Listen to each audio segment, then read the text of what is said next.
Nice. Hello, everybody, and welcome to the entertainment headquarters, and welcome to the month of the vampire.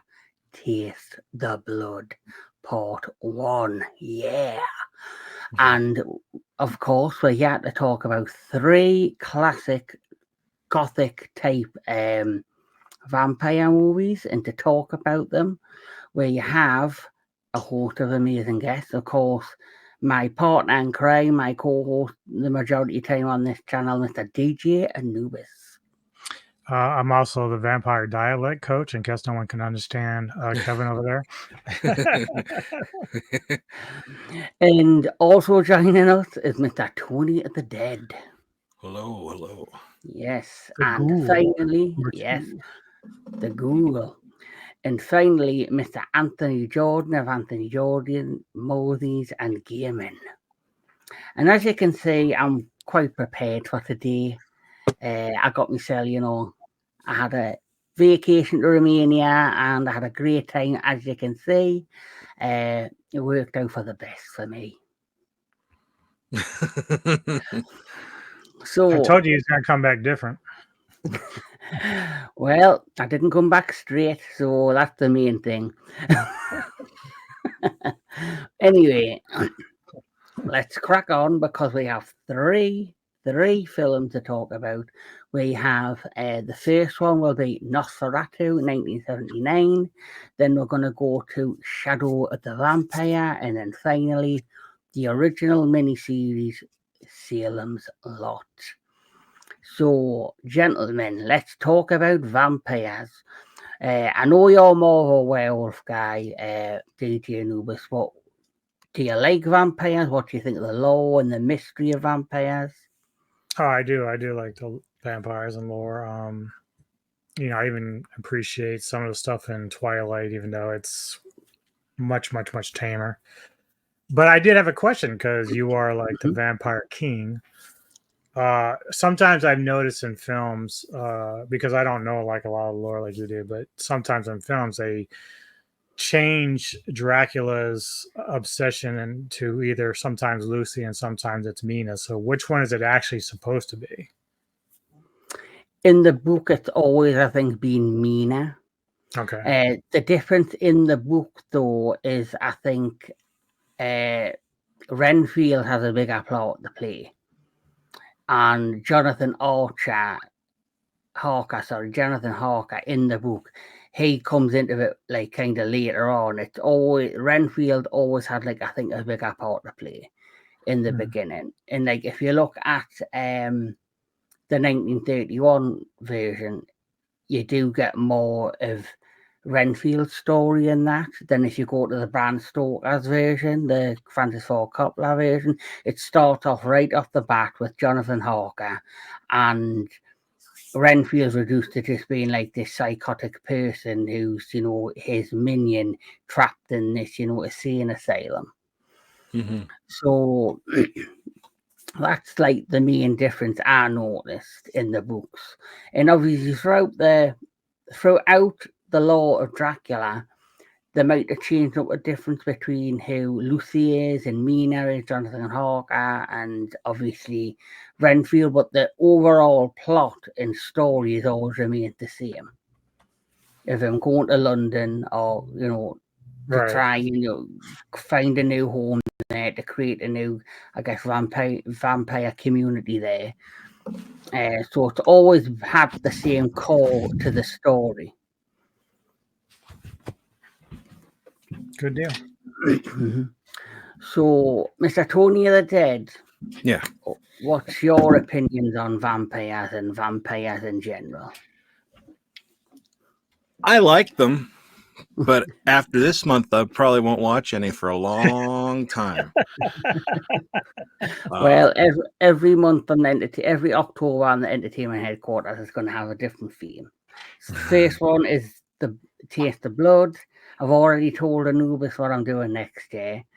Mr. Anthony Jordan, your feel on vampires and vampire lore and the mystery of vampires. Well, I'm more of a werewolf guy, but vampires are still pretty entertaining if done right. Especially, I love how, and same thing with Werewolf, how every movie doesn't exactly follow all the rules, like the fact that they do shake it up and that not all vampires in fiction are created equally. So Mm-hmm. the movie's bad, you're always going to at least lore-wise get something new established Yeah, about vampires. So yeah, there's yeah. still And, going to be a freshness. and there's always been like the main rule of vampires, like one, a vampire can't enter your home until you've invited them in. That's been like a main rule. It doesn't always happen, but that is kind of one of the main rules. Obviously, holy water, crosses, stakes through the heart, beheadings, sunlight. You know, it's got to just come out at night, nocturnal. Even though, And you know, there has been a handful of vampire movies where that hasn't happened. even though in the book Dracula, sunlight just weakened him. Yeah, definitely. Oh, I didn't know that. That's in the book. It doesn't actually kill him; it weakens him. It's like later on films that they establish that sunlight actually kills vampires. But how I take that is, if you're not like a main vampire, it just weakens you. But if you're like a minion vampire, it probably kills you. That's how I always took it. It was the first Nosferatu that established the sunlight. Yeah. Hmm. Yes, absolutely. So speaking of Nosferatu, let's crack on and talk about Nosferatu 1979. So let's have a little look. So Nosferatu the Vampire, or Nosferatu Phantom of the Night, is a 1979 gothic horror film written and directed by Werner Herzog. It is set primarily in Can you say that again? 1920s. Yeah. Who? Warner what? It's called Alan Boo. Blah, blah, blah, blah. Werner Herzog. I think I said it right the first time, you cheeky bastards. It There is you go. set. Yes, he has it. It's The Seth. Blu-ray. It's Seth. Yeah, it is set primarily in the 19th century Wismar, Germany and Transylvania, and was conceived as a stylistic adaptation of Bram Stoker's 1897 novel Dracula, taking the title, setting, and titular character design from F.W. Murnau's 1922 film Nosferatu, A Sympathy of Horror.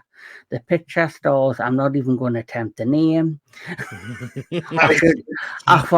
Afalasura, Klaus Kinski as Count Dracula, Isabella Adjani as Lucy Harker, Bruno Gans as Jonathan Harker, and French artist writer Ronald Topol as Renfield. There are two different versions of the film, one which is the actors speak English and one in which the actors speak German. So, straight away, what would you say is your first impressions of the 1979 classic? We'll start with Anthony Jordan. Well, just from the beginning, it's just really creepy and unsettling. You get that amazing, just bone-chilling music playing towards it. And then you get the footage of the mummies, which, when you do your research, are mummified remains of plague victims, which the plague plays really big into the movie. So just off the bat, it just hits you with this oppressively chilling atmosphere and starts off to a nice, slow burn with just beautiful cinematography. Werner Herzog is just one of the most impressive directors I've ever seen. The man knows just how to point a camera and tell a story with images. So, like, off the bat, extremely strong opening. Yes. I found with it, my first impressions are, like I said, the music score. haunting, and you get so attached to it right off the bat. Like you see the scenery with the mummies and just the gate, the overall out, scenic shots really captured the tone and the feel of the film straight away, right off the beginning. And it never loses its pace or that tone or atmosphericness of the film throughout from the beginning. So, Mr. Tony of the Dead. Well, this is my first time seeing all three of these movies, and Oh, I have to sneeze. That's why I'm doing this. I'm not used to like the Nosferatu type of vampire, and I'm more of like Dracula and other kinds like that. But like, yeah, I mean, I agree with what Anthony said. It looks good and everything, and I'm not a big Klaus Kinski fan, to be honest. I think knowing his background, I know you separate the art from the artist, but like he's a prick. Yep. But I really don't know what to say about it, to be honest. Like I like again, it looked fine. Like he said, a slow burn. I think that's what kills me the most. Sometimes I just want some action, but yeah, starting off, it's just I never even saw the original Nosferatu, to be honest. I had to watch it after I seen this one because it's available on Tubi. Oh, well, I'm not watching it. I've seen it like twice now, technically, in a way. Yes. I get the gist of it. Yeah. He's a a vampire with Down syndrome. We get it. Since you mentioned Klaus Kinski, there's a story about another film him and Werner Herzog did together in Africa, and apparently he was so unbearable to deal with. Some of the villagers approached Herzog and said, for a small fee, no one would ever see him again. Oh my god! I've heard That's that. how Yeah, bad he was. I heard that as well. Yeah, I saw a clip of him like cursing out somebody for some reason, and it's like, my God, dude. But yeah, I mean, I guess he played the part good though. But yeah, Mr. DJ Anubis. Well, this will shock many. This is the first time I've seen this version of Nosferatu. This shit rocked hard. Great soundtrack. Fucking loved it from beginning to end. I guess the band called Popolvol. I've got to find that soundtrack because that is fucking fantastic. The cinematography, it's hypnotic, mesmerizing, atmospheric, as Anthony pointed out. And then you have Isabelle Adjani, who is in one of my other favorite movies, Possession from 1981 with Sam Neill. So playing Lucy, she looks stunning in this fucking film. And then, going in, the only thing I knew kind of prior was about the rats and the animal cruelty stuff and claims. So watching the rat scene, I'm like, imagine trying to round all those motherfuckers up. What happened with the rats? The way they were keeping them, from what they're saying, is a lot of time because there's many of them, so they were keeping them together. And what would end up happening? They start feeding on each other. Oh. And then there's other times where I guess they were dunking them in water in cages, and half of them would die because they had some like sort of dye on them. Because some of them weren't white, so they had to dye them white. Yeah, the only way to get the dye to stay on their fur was to dunk them in a hot water. Yeah. Oh, geez. I didn't know about that. Really bad stuff. And so that was the only thing I knew kind of going into it. But the film itself came out great. I thought Klaus Kinski nailed it. I thought he did a fantastic job with the role. Yeah. I was really involved with the film a lot. So this I'm very eager to see what Eggers does because this one is fucking one of my favorite vampire movies now. Absolutely. Wow. And like I say, Edgar's got a hard job to sort of follow after this, but I think he'll do a good job. Even the trailer looks good. Yeah, well, Eggers, I have trust in that. Like, I have no worries really with that. Yeah. So the plot of the movie basically is very similar to Bram Stoker's Dracula, because this basically starts off as Bram Stoker's Dracula, because obviously this is like an unauthorized making of that book. It has Jonathan Harker in the beginning, who is a real estate agent in Weimar, Germany. He's employed by Renfield, who informs him that the noble Count Dracula wishes to buy a property in Weimar, and Harker is sent to the castle.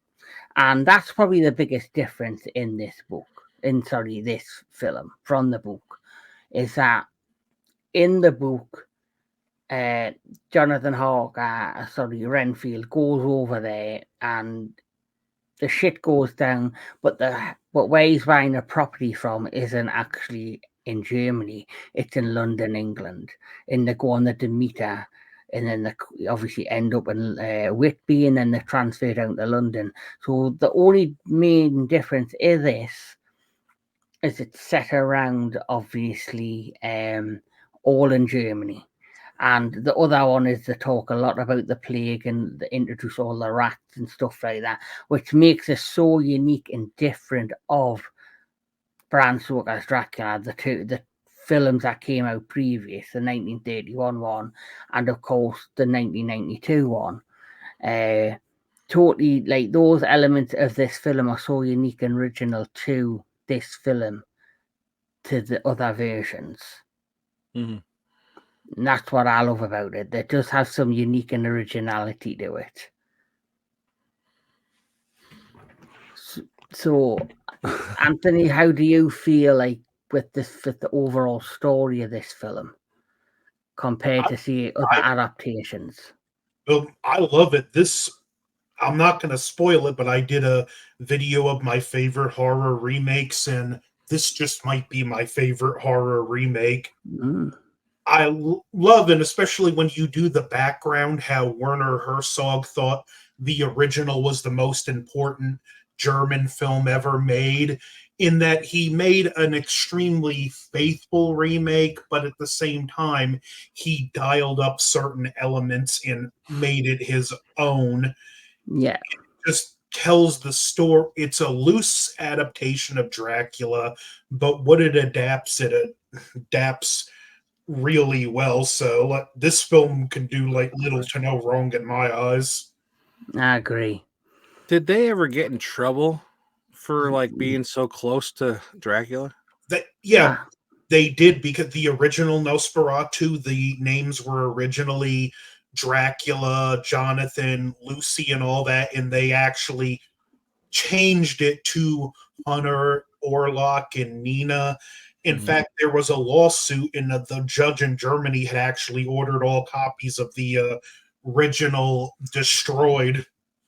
Oh, wow. Because they didn't really like seem to go too far from like, Dracula. It's like the movie itself. It's like, no, they didn't. They stood pretty close to it. yeah, it's like the fact that he's called Dracula in the film as well, where I think in the original they changed his name to Count Olaf. So I think that's probably the only nitpick about this, is how they had changed the name to Count Olaf and they changed it back to Dracula in the remake, which makes it just seems like it is trying to be a direct other remake of the original Dracula instead of a remake of the original Nosferatu. I do know in the new one that's coming out at Christmas, he's called Count Olaf. They're going back to calling them Olaf in that one, which is something I'm happy about. Orlov? Orlok. You're thinking of the Minions movies. Isn't that Orlov? I haven't got a clue. I don't watch them. Despicable Me. Isn't that you're saying Orlov? Isn't it Orlok? Count Orlok, yeah. Or maybe it's the teeth. I don't know. It's I don't know. probably He's the vampire king, though. So we'll rewind that back when this comes out, and we'll see. He says Orlov. I might probably see Olaf, but yeah, it's Count Orlok, right? Count Orlok. Yeah, I got the Orlok. Mm-hmm. He's German though, so True. So he might have been inspired by Nosferatu because he kind of looks like him. That's true. I never thought of that. That's actually, you might have a point there. Wow. Yeah. And the film Transylvania, the animated one with Alan Sandler, my friend's little boy loves them. And I know they introduced Dracula's dad in those films. I think the second one, and it turns out that he looks like Orlok. Oh. So Dracula's dad is Orlok in them animated movies. That's funny. Which actually they could have used that as a plot point in a future film to make Count Orlok Dracula's father. Yeah. Yeah. So as you know, the story goes that he arrives at the castle, and the Count is enchanted by, when they get to the castle. For me, this has been probably the most atmospheric version of when you first meet Dracula. Because of the tone of the music, just the setting, just the camera work. Obviously, it's nitty gritty because of the cameras that they used back in the day. Just the scenery around, the cinematography. And when he first meets him in this movie, for me personally, it was the most tense version of this scene I've seen in any of the Dracula films, even the Bram Stoker one. There's a scene like right before that with the carriage. It's kind of going into the underground part of the entrance, and it's so dark you really can't see it. But just the silhouette and everything, and the carriage lights and stuff. That's such a great shot. And then there's another one somewhere in the film where it's just like the background with like almost like dusk or dawn, and like you kind of see the mountainside a little bit. It's so great. And then there's also the shot when he's walking down that path by the river, and he looks down into the river, and like you don't even need words. You can just see the look on his face that he knows if he takes one bad step, he's a dead man. Yes, and welcome, Mr. Dan of Dan Filament. Hello. To Taste the Blood Part 1. As you can see, I had a great time from my trip to Romania. Really? Nothing really happened there, as you can see. But yes, I did have a great time. But please welcome. I know you are stuck in traffic, but I'm glad you made it. Yeah. We're just in the middle of talking about the first film of the three that were chose. We're talking about Nosferatu. So we're now up to the bit where Jonathan Harker first meets Dracula. Now, you obviously have seen Nosferatu 1979. What's your overall opinion of when you first seen the film and where we're up to now? I mean, well, I was. No, continue. Oh, okay. I was generally taken aback when I found out that a remake of Nosferatu already existed, because at this point I was familiar with the 1922 silent film. So out of curiosity, I picked up a copy and watched it, and I was genuinely impressed by how the filmmakers handled remaking a silent film like Nosferatu in a style very similar to the 1920s silent format.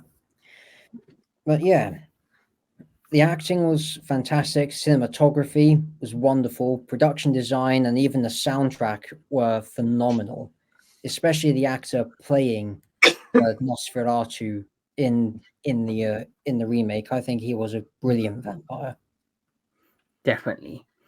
And I have to say, I know this is like an unauthorized version of Dracula, and obviously we did the review of the 1931 version that started the Universal Monsters, and I have to say, Daniel, I think this is better than that. This for me is way better than that because of I know that came out in 1931 and I enjoyed that very much, but this just beats it in abundance when it comes to atmosphere, music score, acting, cinematography, tone, how it makes you feel, you know, all of those things. That's just my personal opinion of this.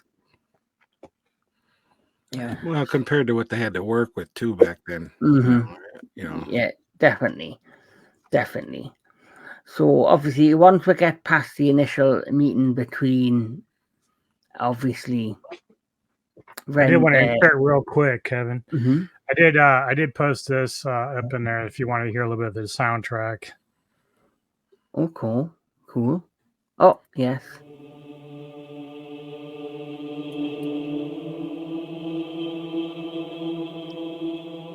And this is, of course, like played sort of like different parts of the movie throughout. It's just it adds to like the atmosphere and the cinematography we were talking about earlier. Oh, definitely. Like, it's just an amazing toned soundtrack. Yeah. This, Definitely. when you see it in the opening credits with this soundtrack, it just sets the tone of the film perfectly. Yep. That's exactly what I said right at the beginning. That soon as you hear the score and you see the initial scenes with the mummified, you know, remains and stuff like that, it immediately sets the tone for what's to come throughout the film. Yeah. So, who would like to take over from me? Would Anthony Jordan like to continue? Because I know, like you say, this is one of your favorite horror this- films. Where he just met Orlok. Yes. Okay, good play. One of the things I do like too when he first met Orlok, like you can tell, like Klaus Kinski had to have had a lot of practice with those nails because of just how natural he is with he grabs thing. Like when he pours Jonathan the water, and you see him just pull the way he pulls the top off, and just you can tell he had that makeup on long enough that he was practiced, but we're still in a fairly straightforward uh, adaptation of Dracula at this point, and it's just Mhm. again, well paced. Like you said, this might be the most tense introduction of the Mhm. character. And even their interactions, how Jonathan, like, he knows something is wrong, his the guards up, but he doesn't realize how much danger he's really in.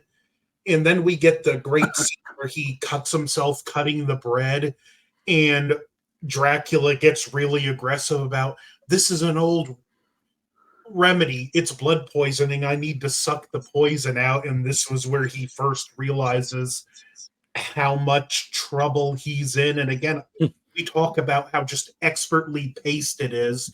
It just keeps that tension drawing and drawing, and then just ramps it up enough before calming back down. It's just like you said, one of the most tense introductions ever, and it's just great, excelled by their acting. Say what you want about the type of person Klaus Kinski was, but there's no denying he wasn't an absolutely brilliant actor, even if I wouldn't have ever wanted to work with him. Mm-hmm. Yeah. Yeah, that's the thing. It's just a shame that he had such a horrible reputation as an actor. Yeah. Mhm. Very true. Mm. Wasn't I'm trying to think. Klaus Kinski, he was in the remake of Cat People too, right? Never saw it. Or am I thinking of Malcolm McDowell? Probably. One interesting thing, since you mentioned the German and English, how this has the two different versions, from what I understand in the research I did, they shot the scenes both in German and English during filming. They did. So Yeah, it's not actually a dub. Yeah, so as the speak, obviously, as the speaking, they did it in English, and then they would just go cut. Then within a minute later, go right action, and they would just. But I would love to see if you watch the German version and this version, if you can tell that it's a different. Like it's been filmed differently. Like if there's a different way of his facial expression, or if he changes his hands, or you know anything that gives it away that that's a different take in the same scene. Hmm. Yeah. So obviously, we know the story as it progresses. Obviously, he captures her in his in the castle, and then he heads over to the town. At the same time that's happening, obviously, Lucy can sense something's happening. And and you have there's so many amazing shots. Like, I love the slow motion bat shots. Oh yeah. Oh yeah. They were just outstanding. I just love those shots. Obviously, you've got all the shots with the boats when the boat's sailing away, and you have the shots where he's carrying his own coffins and putting them in that area. That was that big warehouse thing. That they were brilliant shots. But like you see, one of the most disturbing ones is all the rats and how that town is just being wiped out by the plague. And there's that one particular scene with Lucy as well, where she walks into the main town square and there's just hundreds of coffins being carried through the square. Yeah, and all you hear when the chaos of the plague ensues, it's just that melancholic choir playing. There's no dialogue or sound effect whatsoever, and it's just, for me, that's just brilliant. And Can't really say much about it. the line from those people eating outside, and they're just so casually and nonchalantly, "We have the plague. We know we're dead. This is our last meal," and you just have all those rats at your feet. Like, it's just absolutely chilling. And I'm not one to get easily unsettled by a horror movie.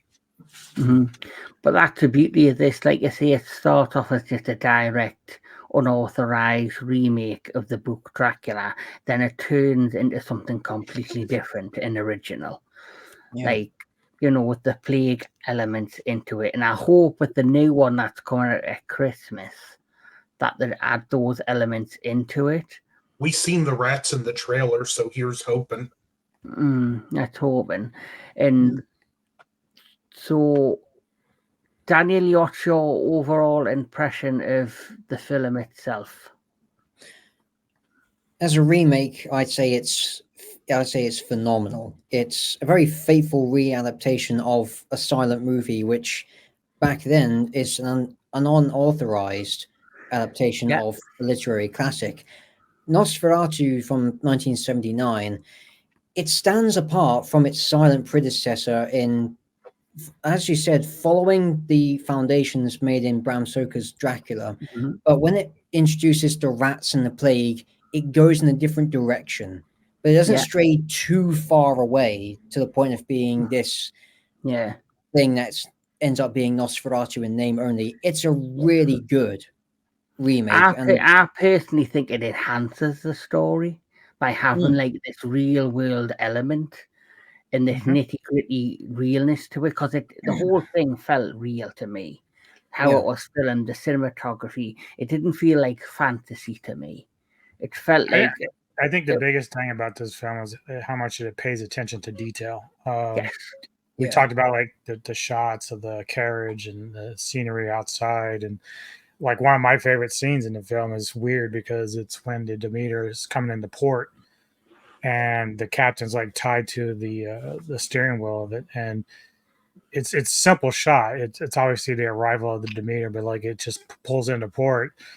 But the attention to detail, how it was done, is just kind of gliding like a ghost, because there's hardly anyone on it anymore. So I just like that part of it, of course. But obviously, so much of that is a detail. The entire movie it did a really good job. Like, it's certainly better than 22, but for different reasons. Obviously, that was a whole different time and how that was shot compared to this one. But as you said, it was also mixing in Dracula, which, despite not being an authorized version, I thought they did. They were, what do you want to say,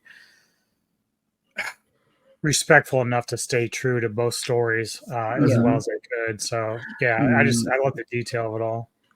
Yeah, I look at it like this: the first quarter is Dracula. After that, everything's original. Everything after that becomes, the only association is name only.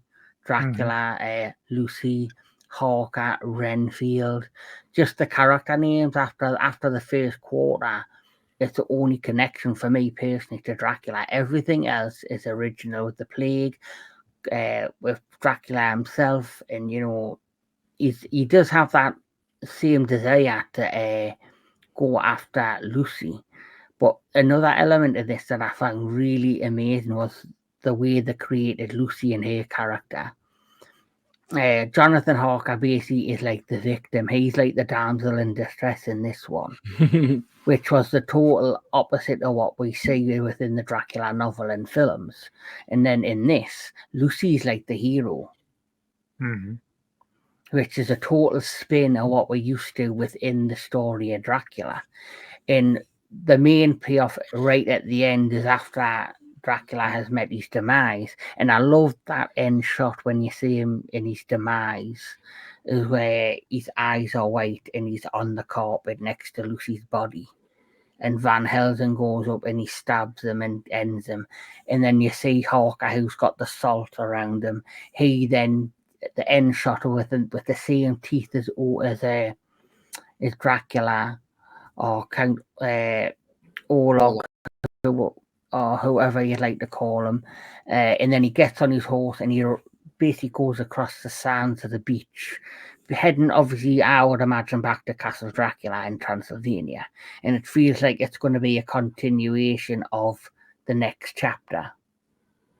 Another I like too with this film, when you pay attention to the vampire bites, even though these aren't the teeth we traditionally think of with vampire, it just shows how perfect these teeth are for piercing the jugular vein.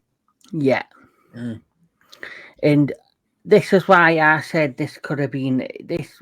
Say he was known as in this version as Count Orlok, and they ended it with like them characters, Lucy being a different Lucy, Jonathan Harker being a different Jonathan Harker. Would have actually worked out pretty well as a prequel to the original Dracula, and you could have said that that Jonathan Harker got on the horse to go off into the distance, he then becomes Dracula as we know.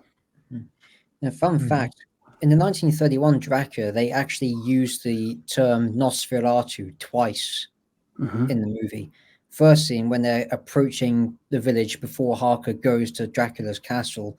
Then in England, when the doctors are examining the cause of death of one of the victims in the streets, and one of the doctors says, Nosferatu. So we'll go all around. So, Mr. Tony of the Dead, how would you rate Nosferatu, and what's your final thought of the film? I mean, I thought it was a good film. I thought it was shot well. Like, I agree with everybody. The soundtrack was good. Klaus Kinski played a good part. I didn't, like I said, never saw the original Nosferatu, but I imagine it's pretty close, just updated. I will say, now that I finally a couple of weeks ago saw The Last Voyage of the Dementor, seeing the boat come in and knowing what in the movie happened on the boat, I think I have more of an appreciation for, like, some people might see a part like, well, why even show the boat? They might be thinking like but like knowing the story that they came up with and that, like, I think it was pretty clever. Yeah, I'm more appreciative now and happy that they've actually done a movie based on the Captain's Log, because there is a chapter in the Dracula book called the Captain's Log, which obviously that's what the film's based off. And every time they've done an adaptation of Dracula, they've kind of skipped over the journey part, which it's got some really horrific horror elements to it. And I guess Bram Stoker's Dracula 1992 was the closest we got, where we did see like quick, elements and scenes of him, going through the crew and causing chaos on the boat. The fact that we finally had a film based on that one particular chapter, I'm over the moon with, because then it gives you like an overall, look of everything that went through and happened in the book. And especially when it comes to The Last Voyage of the Demeter, I've been very frustrated with that movie, just for the fact it had no love or appreciation or even a distribution deal in the UK for over a year. Now Oh. that came out in, I think, May or June of last year in America, in parts of Europe, and it did okay. It didn't do amazing. It people do consider it a flop, but I generally believe it's because the studio, as always, didn't give it enough promotion, or put it in a slot where it was going to have the chance to do well. Yeah. And if you look at the tone and the feel and the look of that movie, it's not a summer movie, it's an autumn movie or a winter movie. So for me, it was totally placed in the wrong place. And here we are a year later, here in the UK, it's finally getting a release over Halloween, which I'm hoping, because it's getting released over Halloween, it gets plenty of views and plenty of streams, and it gets the appreciation that it deserves, because I generally feel it's an underrated film. It's not the CGI in some parts is iffy. Yeah. But the story, the tone, and the feel of the movie fits right in with the lore of Dracula. Yeah, when I first saw the trailer, I thought, oh, this looks so stupid. And then I think Anthony's told me, like, you should watch it, it's good, and then I finally did, and I was like, he's right. So, like, I love that whole story for the boat, and I kind of think, well, it's a long story, but like I do like how the captain tied himself, because I remember in the demeanor they were tying the wheel so it goes straight, and then when he was doing that, it was like his final death. Like, we're gonna take this to shore no matter what. Which, knowing what's on it, he should have just went out into the middle of the ocean. But still, but yeah, I didn't know that about the rats. That's kind of sad. Yeah. But all in all, I think it was a good movie. It was a slow burn. I'll be honest. I've said this before. I don't really like the original Dracula. I think it's boring as hell. And I get the times and all that, but I think it's boring. I like this more than Dracula. You fucking bastard. I know who did that too. That was a nudist right up there. I think See, Kevin wouldn't do that. He's British. He's nice. when you said you don't like the original Dracula, Dan, don't make a face. I think I saw Daniel's soul leave his body. What's that? I didn't hear you. So when you said you didn't like the original Dracula, I think I saw Daniel's soul leave his body. I don't. A lot of people don't like the original Universal monster movies, but they like the remakes and all that stuff. Some people don't like fast zombies. Some Well, I actually said vampires that sparkle. Well, I actually said to Daniel when we did our review of the 1931 version that I do enjoy the the original. You wouldn't have Universal monsters without it. But I do prefer the 1992 Bram Stoker's Dracula version, because I just love the cinematography, like Nosferatu. I love the music score. I love the tone of it. I love the feel of it. I love the gothicness of it all, the horrorness of it. And so I do prefer that version, but you wouldn't have that version or even of Nosferatu potentially without the success of the 1931 version, even though you did have the 1929 version of Nosferatu. Yeah. No, I mean, I could appreciate that it was the start for things, but I like Dracula. I just don't like that movie. I just don't like it. But I think I also like that type of vampire more than Count Orloff. Yeah, Orlok. Yeah, I know. So I like this, Kevin. Kevin, go.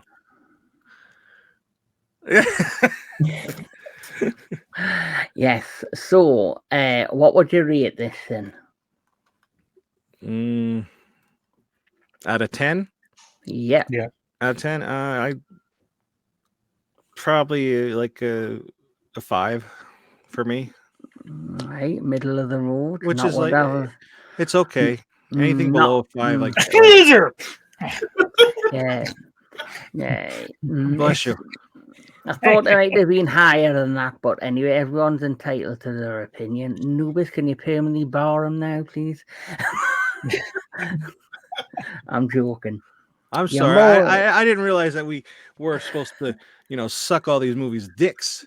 No, you're good. You're good. I like honest opinions. It just sucks. Yeah. Sucks the blood. He sucks with blood. So, Daniel, your last thought and overall opinions of Nosferatu. Nosferatu. I'd actually rate this movie pretty high, either a 7 or an 8. Great acting on behalf of the cast, great directing, great cinematography, great production design, and fantastic soundtrack that really sets the mood, saying, oh yeah, it has the name of a silent movie, but this is far from those aesthetics. It's not a goofy remake. It's not a straight up retelling of Dracula. It's its own thing, and it's scary in a lot of ways because of that. Yeah. Did you lose your breath there, my friend? So, what would you rate it out of 10? Did you say 8 or 9? Either a 7 or an 8. I'll 7, just go 8. for like, if we're allowed, I'd say a 7.5. That way, Yeah, everyone's that's happy. fine. That's very fine. That's okay. You can stay.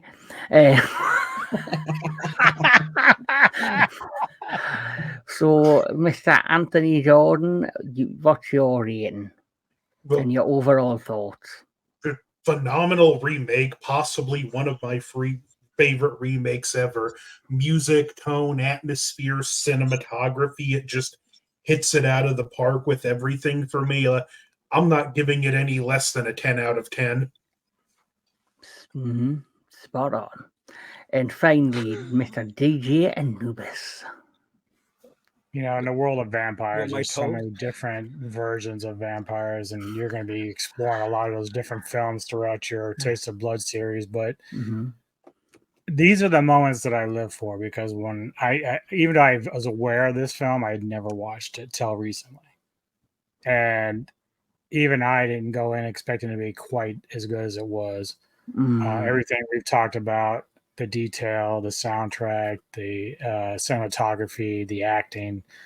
I'm with Anthony, man. 10 out of 10. This is like one of my favorite vampire films now.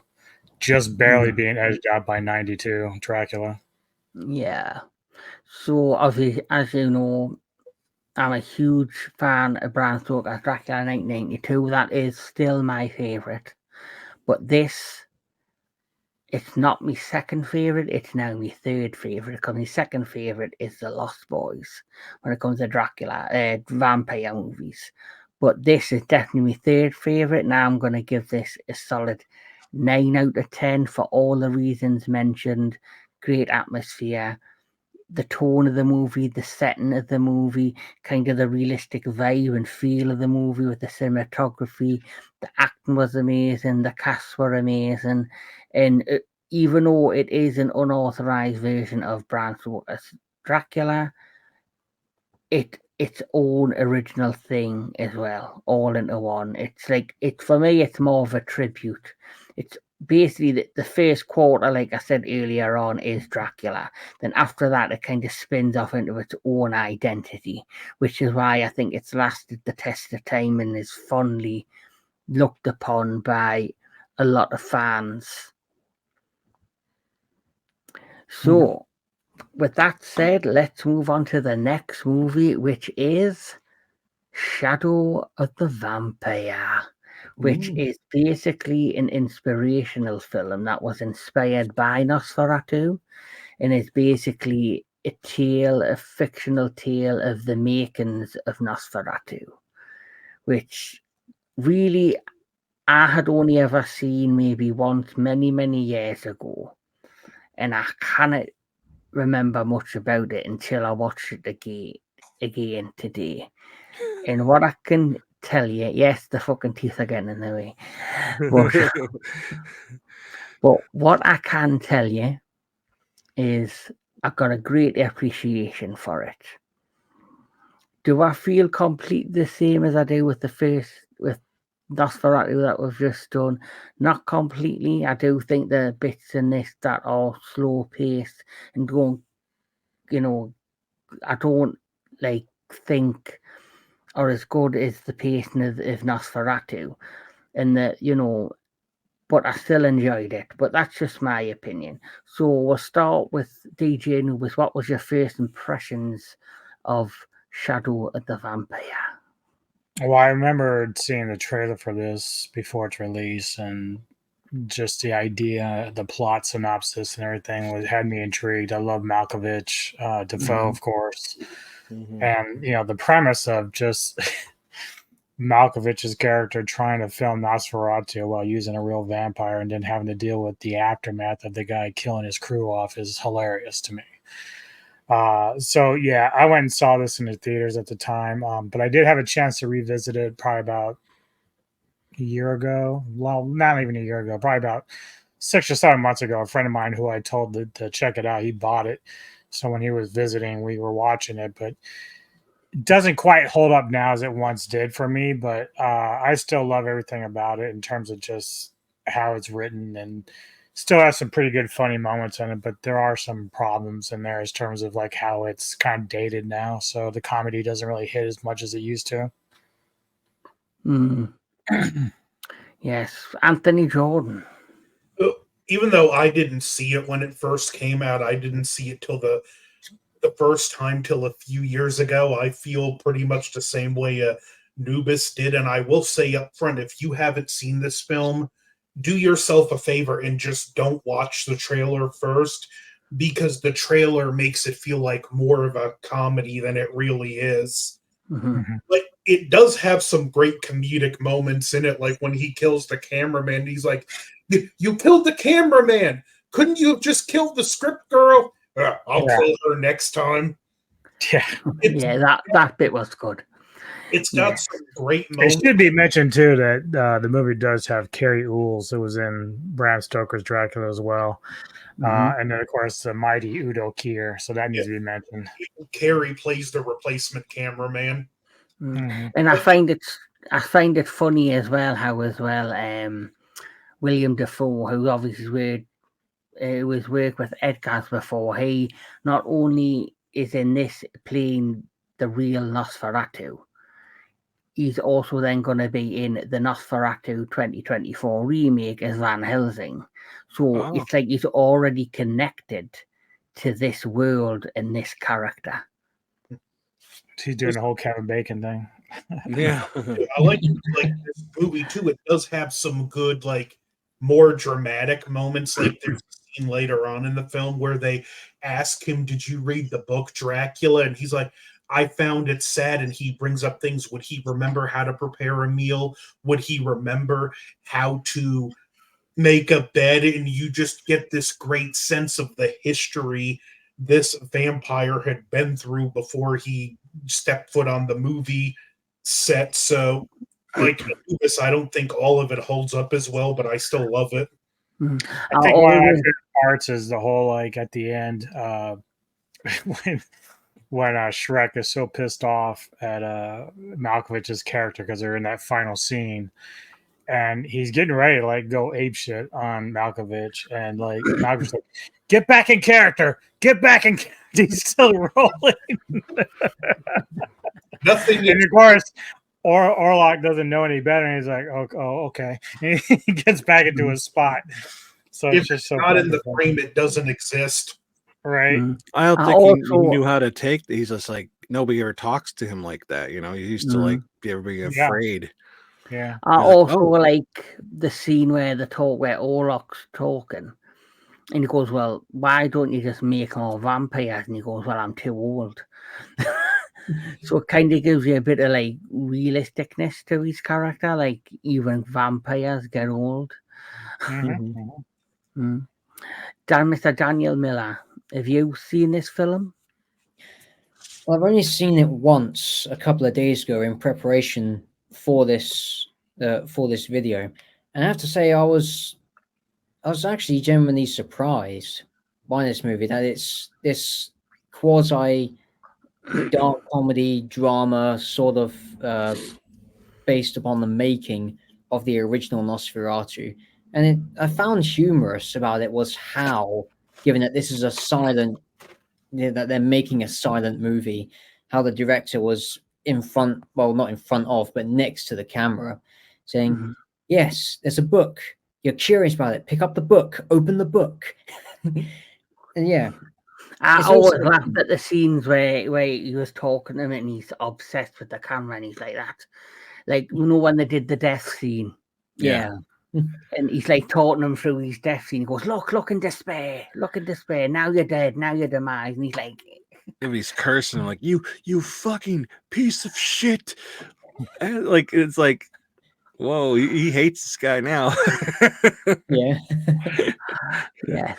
Or the scene where the vampire's looking through the camera and he's watching footage of sunsets and he's kind of mesmerized by it. Mm. Mhm. So, Yeah. Tony, your initial impressions when you first seen this? Just like Dan, I watched it for the first time the other day, and I never saw a trailer. I just, the only thing I knew was that they were making the movie, and I thought what they thought, that this guy just was so in character that, you know, he started like getting so into the role that he thought he was a vampire. That's what I initially thought. Mhm. Even halfway through this movie, I thought that. I thought, is Mm. he or what? And then it's like he really is a vampire. I was like, oh wow, that's a cool twist. I honestly didn't know for sure if he was a vampire. Yeah. Mm. And then when he was, that's when the whole movie kind of changes, because up to where he starts drinking with them and giving that speech about the Dracula book and everything, I thought he Mhm. was like an actor. And then the whole thing like changes. It's like, wow, that it was like a good different way. I didn't think it was very funny, to be honest. I think there was like, I guess, elements of it in a way, but like not, I think like Dan's dark comedy. I don't think it was really, I think it was a dark comedy, to be honest.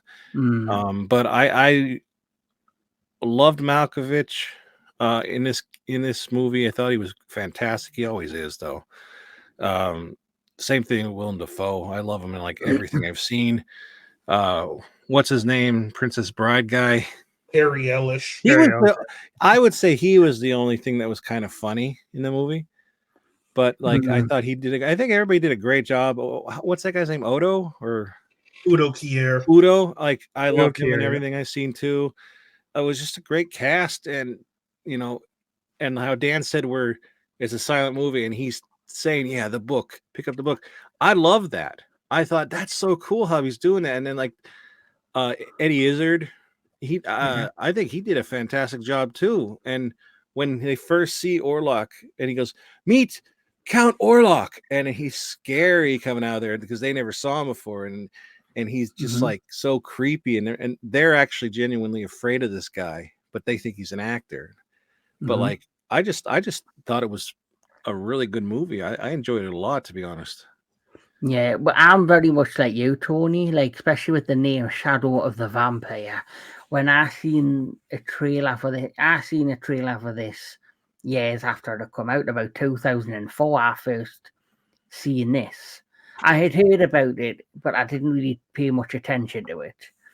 I don't know why, because obviously I'm a vampire fan, but I thought it was like a vampire hoax film where Malkovich was going to be turned out to be like some mad man from a loony bin who's escaped, ends up on a film setting but thinks he's a real vampire, something along those lines. And then when I finally got round to seeing it, I was absolutely amazed by this as well, for the detailing in it and the amazing acting. And like you see, I got the dark humor in it, and I really enjoyed the dark humor. And this actually is a film that did really well, and I'm sure it was nominated for Oscars. William Dafoe, I think, was nominated for an Oscar for this, and obviously he didn't get it. But still, the fact that it must have been that widely praised and loved, that people even were nominated. And so for those that don't know this, I'm just going to read a little bit about it. So Shadow the Vampire is a 2000 independent period vampire gothic mystery film directed by E. Ellis Merhage and written by Stephen Katz. The film stars John Malkovich and William Dafoe. It is a fictionalized account of the making of the classic vampire film Nosferatu, directed by F.W. How do you see his second name? No. Mano, during which the film No, crew begins to have disturbing suspicions about their lead actor. And did you also know that this film was produced by Nicolas Cage? I saw that. yeah. I saw that. I thought that was kind of interesting. And then Of course, later I didn't on, know if it was Ray the actual, though. I didn't know if it was the Exactly. actual, because yeah, like it could have been another Nicolas Cage, because in the credits or whatever for the Golden Girls, it actually says Christopher Lloyd. And for years, Uh-huh. I thought Christopher Lloyd did with the show, but right. it wasn't him. It was somebody else. Yeah, and also when it comes to Nicolas Cage, he then later on became Dracula himself in Renfield, Yes. Right.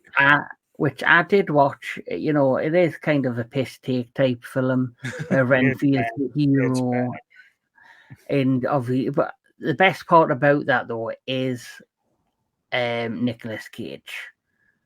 I think he really hammed up the camera and really just loved playing Dracula. And I think it's something he's always wanted to do, just like he always wanted to play Superman. And unfortunately, that was taken away from him. Yeah. He finally got to But play. he got to be what was it, Kick Ass? He got to be Daddy-O. Yeah, and Big he's Daddy. gonna.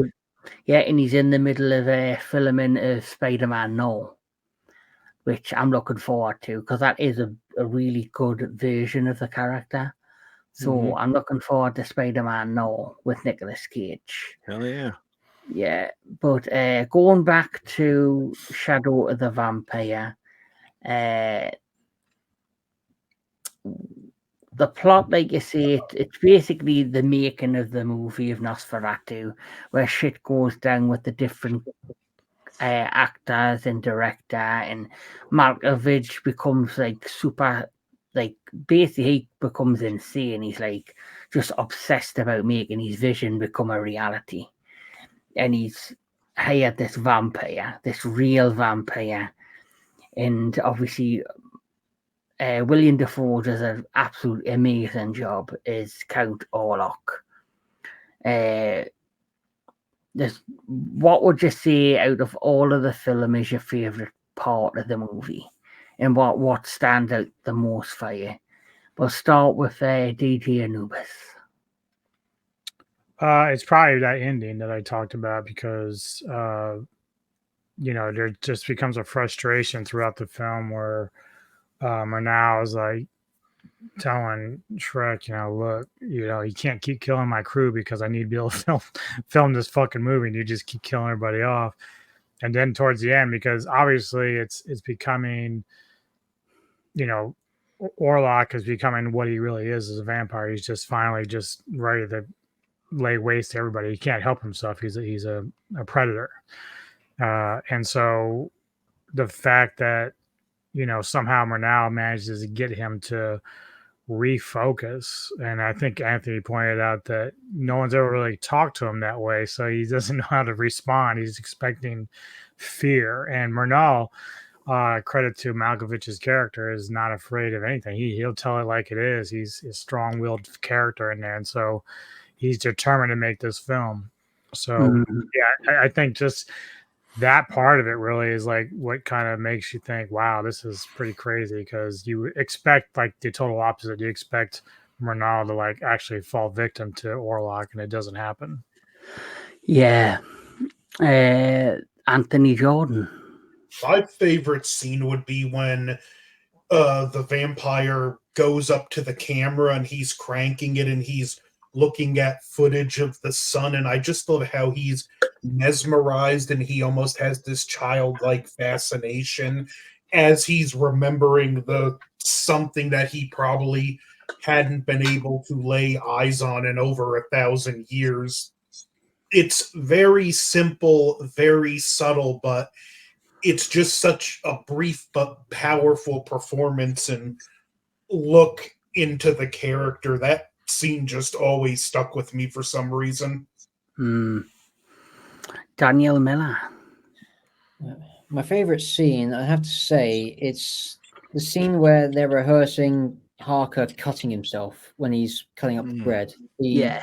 The director is saying, towards you, cut your finger. It's like, but he actually did cut his finger. And the vampire actually stands up and the director's like, look, Nosferatu, blood, it's blood. And then he just lunges Yep. for, Mhm. but then no one realizes that, oh shit, he's actually attacking him. And the director's like, we need to get rid of this person. No, he stays. He stays. Yep. Yeah. Then the actor too. Then he like when the lights came back, he was like, I know what you are. I know who you are," or something like that. Like he kind of Yeah. knew at that moment, like this is not fake. Yeah. Yeah. And do you have a favorite scene, Tony? Mine, like I said before, I think my favorite scene was the part where he came down to drink with them, because it's kind of like the only time you see him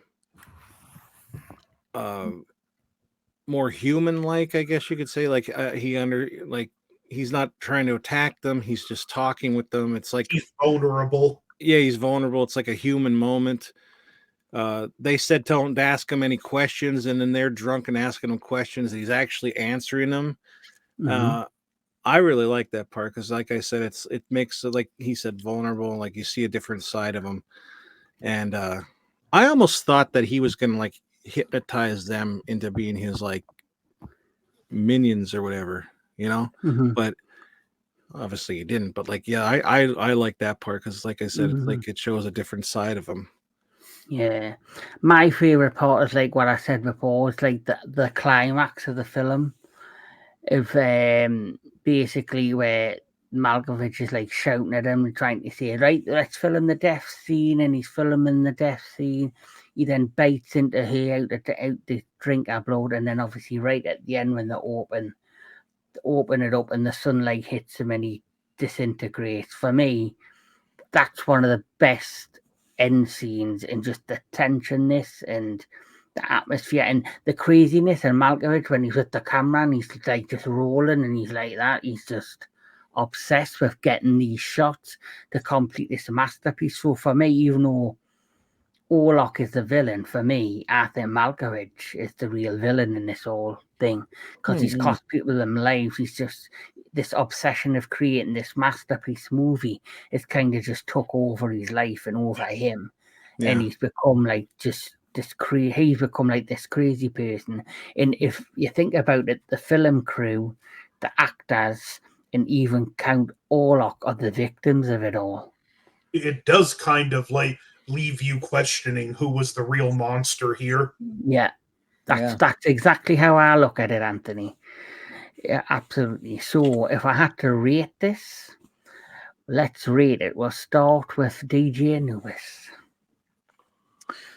This one, I'm gonna rate it around 6 out of 10. Right. Anthony Jordan. Maybe around a 6.5 out of 10. Awesome. Jan Filliman. I think I'd say either a 6.5 or a 7. I'll have to rewatch it again and see if it will grow on me and my viewing might change. But I like it for what it is. Mm-hmm. Yes. And Tony of the Dead. I liked it a lot, and I would say I'd give it an 8. I actually want to buy it now. I want to like own it. So I'm surprised you haven't. And you just I can't find it. I never really had any interest in it, to be honest. And then now I finally got to watch it. I was again, another movie. I was like, I wish I would have saw it, but maybe I wouldn't have liked it back then and liked it now. Maybe I would have hated it then and liked it now. I don't know. That's how weird it is sometimes. But yeah, definitely. I'll send you an eBay link because that seems to be the best place to find it. Yeah. Yeah. I'm going to go 7 out of 10. Because I just like the concept of them making the original Nosferatu. And then it turns out basically the production of this thing is cursed. And it kind of plays into, the production of the real Nosferatu, with, like you've mentioned, all of the controversies around it. Mm. So it kind of all comes like together. So Who do you guys think did a better job of playing Count Orlok? Klaus or Willem? I would say Klaus, because Yeah, same here.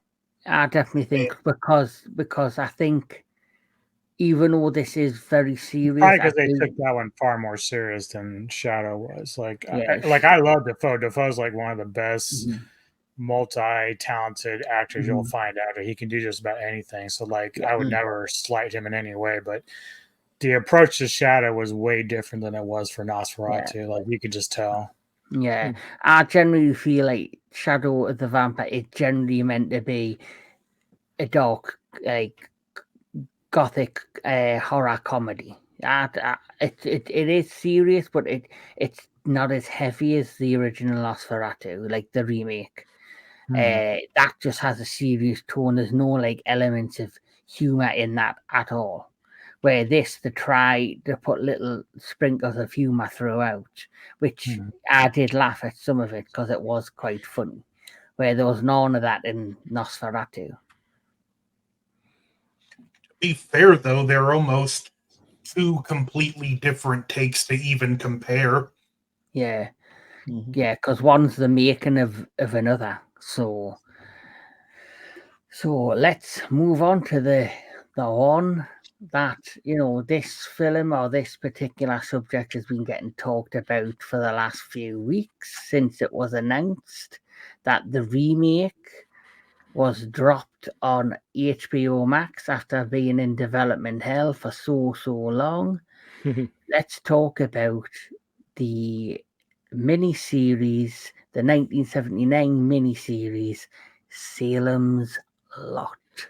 Yes. Yes, I'm right there with you, Anthony. I've got it myself. Boom. Yes. Oh, my copy's So, over there. yes. So let's talk a little bit about Salem's Lot.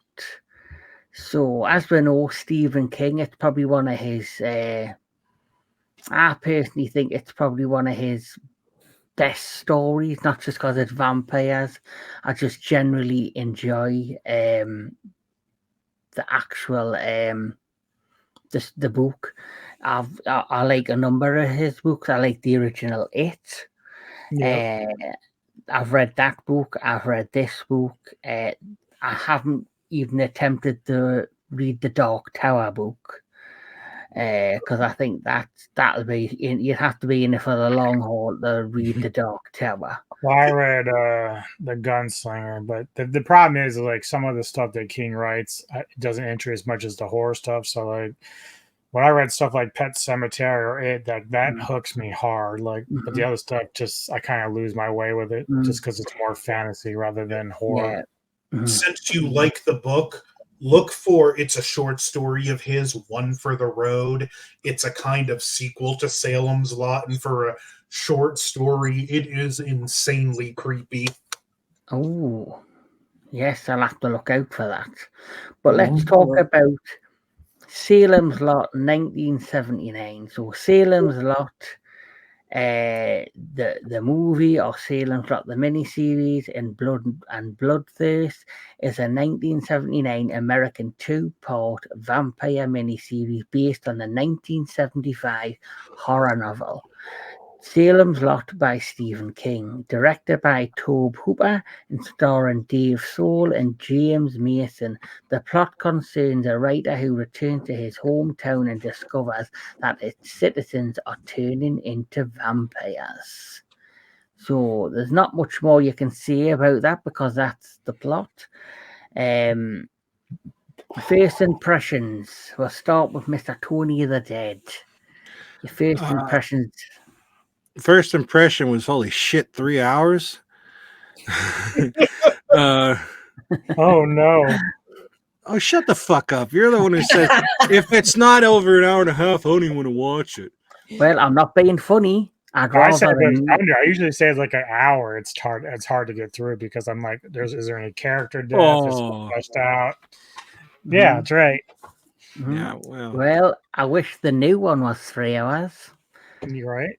Yeah. well, no. I mean, well, seriously, that was my first thought. I thought, oh my god, and then Is that your first time seeing it? yeah, my first time watching it. I watched it. Calls himself a horror I fan. think I started straight through. I watched 3 hours straight through because it kept my attention. Like I was like drawn in, you know. And I Have you don't seen the really. remake yet? I've seen a little clip of it, and I'm like, oh, I don't know if I'm gonna watch that. But Well, put it this way, Night Swim is not the only film I have issues with. he's obsessed with that movie. I think you actually like it.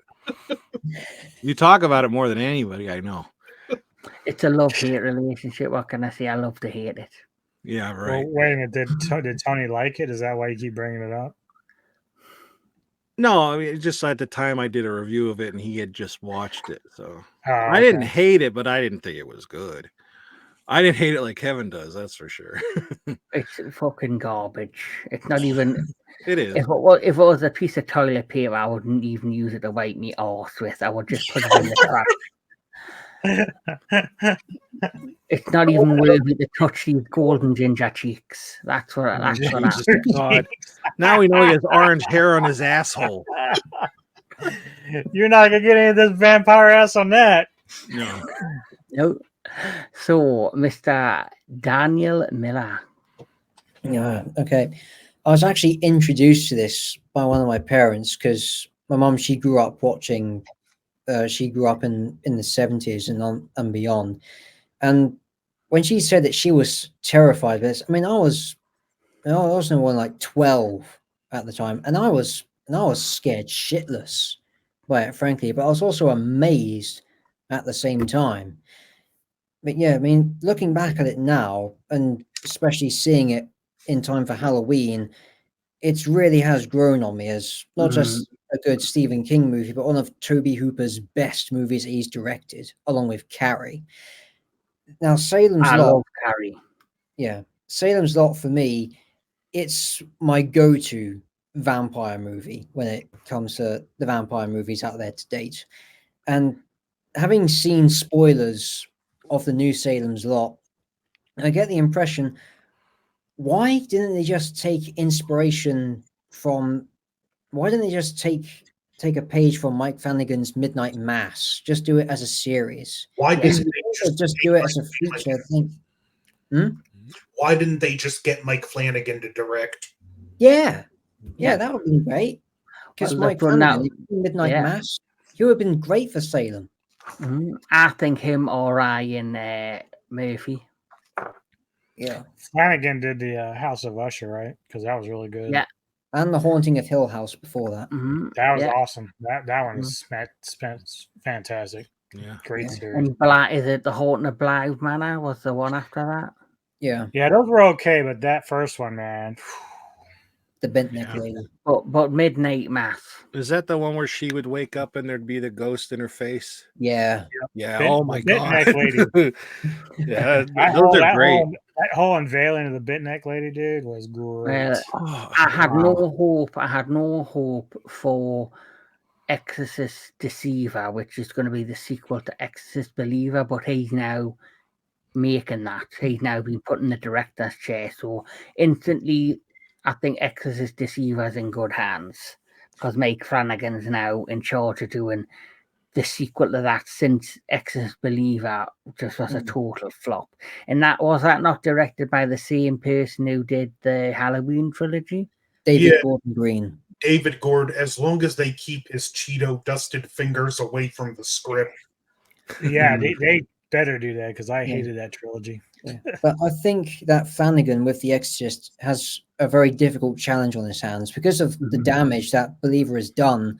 I think even with Flanagan, I think he's a great filmmaker, Mike Flanagan, but I think the damage is really done to the point where a better sequel just won't be enough. Yeah, think. I think they should just scrap it and wait a few years and try again, because they Yeah. let the dust settle on the negativity of Believer.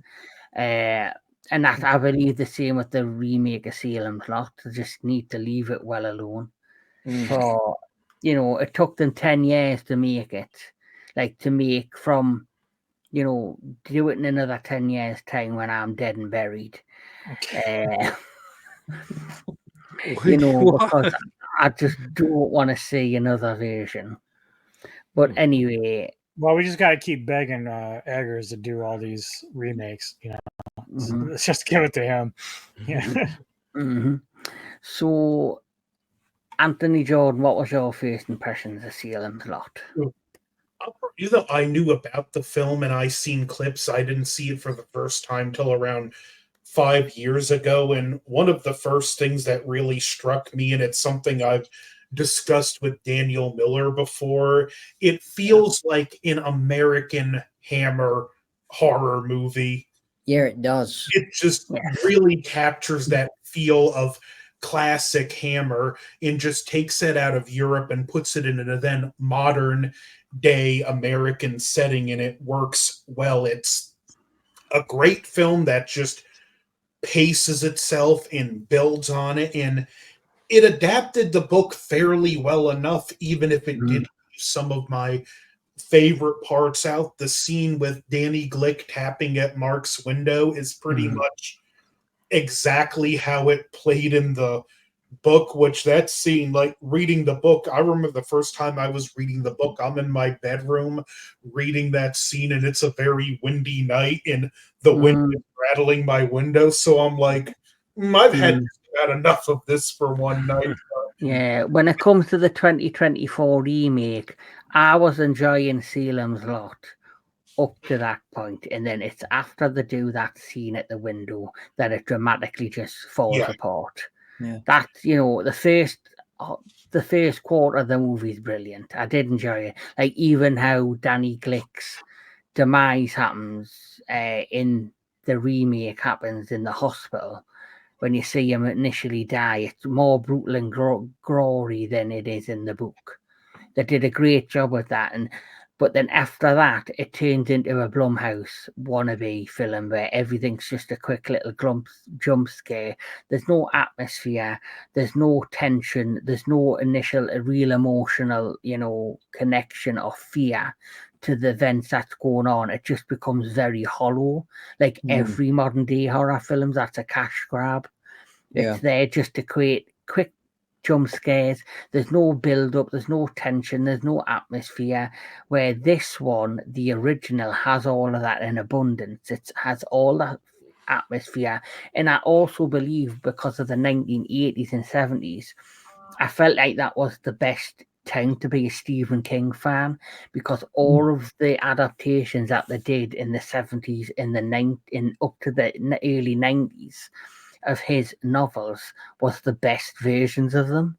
And I don't know if it was because filmmakers and film studios then actually cared and actually collaborated with the people who wrote the novels, where modern day studios, it's all about just profit, merchandise sales. There's only a handful of directors that get away with being able to create their vision. Christopher Nolan's one, Edgar's, I guess, is another one. Martin Scorsese, Steven Spielberg, they still get freedom to do what they want, but a lot of other directors are basically, they're basically hammered down and, weighed down by studio politics. Yeah. And it's really sad to see when you think of the vision and what could be and what doesn't turn out to be the final product on screen. And apparently the director of the remake, he has a 3-hour cut of Salem's Lot that he had to chop down to make it into the movie for streaming, which tells you straight away what was his version of this movie and would it have added to what we got in the overall product. And look at You mentioned to compare both of them. I think in this one, Barlow has only got like 70 something seconds of screen time, but his presence feels like it's throughout the movie. Even when you don't see him, he's still on your mind. And in the remake, like there are times you just completely forget Barlow is even a thing. Yeah. Yeah, that is disappointing. And Kevin, what you were saying earlier about filmmakers working closely with the author of books, I have an example here. Now, it is a sequel. It's The Exorcist 3. Now, William Peter Blatty, who was the author of the Exorcist novel, also penned this sequel, which is based on Legion. Not only did he do the screenplay for this movie, he also directed it. Because he was disappointed with what Exorcist 2 was. I mean, all the people involved in 3's production thought it was awful, so they basically contacted Blatty and said, look, we didn't like the second movie at all. Can you come back and do a better sequel? And so he did. Awesome. Yeah. Nice. Like, Yeah, the thing about like the from 75 to 85, that was like a good time to be alive for TV movies. And I was 9 years old when this got released, so stuff like this, The Car, Dark Knight of the Scarecrow, just all these TV movies that were coming out like really hit home because they were actually very good and very well made. And so this is no different. So like I was terrified of this film at 9 years old. And as Anthony brought up when Danny Glick's tapping on the window, and the music, the soundtrack is amazing in it as well. The whole like it's got this Harry build up. Zuckerman was brilliant with the soundtrack. Yeah. Yep. That's what I mean. Like even like back in the day, like I say, the great thing about that time with television movies, or that between the 80s and I guess up to the early 2000s, films that were getting made as miniseries, they had a lot more passion put into them, where now everything's just I think as much as it's easy access on streaming services, I think it's actually damaged filmmaking. Because every streaming service is just out there to find that one hit. Well, the other problem is like we don't talk about it enough, but the musical scores, man, they make the world of difference. So like I don't care if you're not using like heavy metal or whatever, but if I'm watching a horror film, dude, I don't want to hear hip hop or like I know I haven't seen it yet, but Kevin, you saw The Crow. The soundtrack will do nothing for me because it doesn't even fit like the one in the original. So it's important to have a good soundtrack to go along with what you're doing. If I'm doing a horror film, it's got to be creepy. It's got to be effective. It's got to have build up and atmosphere. You can't just be like, well, we got to fit in with the times. We're going to put some Coldplay in here. Like, I'm not doing that. That's stupid. Well, even Marvel's done that, but like with a lot of films find a certain song from a certain time period and put it in the film or in the trailer. And yes, it's catchy, but is that the tone of the movie that you're trying to capture? Or like obviously with Guardians of the Galaxy, I get it, because obviously Quill was taken from the 80s and brought into like the future. It brought and taken into outer space and grew up in a galaxy far, far away, and he had all these 80s cassettes. So that for me works perfectly. That's a perfect example, and it's a reasonable, way it was. And then you have other films like I watched the first Gladiator trailer, and they had a rap song in it, and I remember the first Gladiator trailer for the 2000 film of Russell Crowe, which captured this immense epic feel, and it made you want to go see it. As soon as I heard that rap song in Gladiator 2 trailer, the first trailer, I was like, I just don't have any connection to it. It doesn't really give me that feel. What is Romans in Gladiator got to do with rap? It had no connection, and obviously they've done it with the kaiju films, the MonsterVerse films, when they did the G versus K trailer came out, that had a trailer that had a rap song in it, and I can't remember if the trailer for JXK did, but It did. It It was a like long line, but see, for the movie, it was pleasantly a surprise. They went with a lot of nostalgia and stuff like that. So Another good example of that, even though I love the movie, Elvis, there's scenes in it that has rap music in it, just immediately breaks the immersion and takes you out of, oh, I'm not in this time period anymore. mm, Well, Yeah. only time I could think of is in Django. They're coming through the town and they're playing a rap song. It's like this is the Wild West kind of, like it's Right. like that time period. Like they don't need that. You don't need it for a movie. it's, Mm. yeah, a lot of tone deaf people that are working on films these days. Like, Yeah. know your situation. I mean, because whether at one time, except for the odd film, music in music studios are kept separated from the film industry, except you might have like a one film that would need this epic score, for example, Titanic and Celine Dion. Where they had that collab, that worked for that particular film and that particular project. But the fact every film that's coming out these days is featuring a song from an upcoming artist or a song from the past, instead of just featuring an amazing epic score. Yeah. As much I mean, as I you love literally have guys like Hans Zimmer sitting out there. Like, I don't care what kind of money it would take, but I would say, get that dude. Get that dude. yeah. It's like even though I love the movie, even obviously, but it worked for the movie. It depends, I guess, what the movie is. It worked for Wolverine, Deadpool and Wolverine, the Madonna song. That worked because Ryan Reynolds. I read this. I know we're going off the movie, but he tracked down and he spent 2 years up to a month before the film was going to be released, before they released the first trailer, to try and get Madonna for that one. He wanted that song from the very beginning. And he actually had to go to her. I watched an interview on YouTube where she said, right, if you're that serious, come to my house and let's talk about it. And he went to Madonna's house.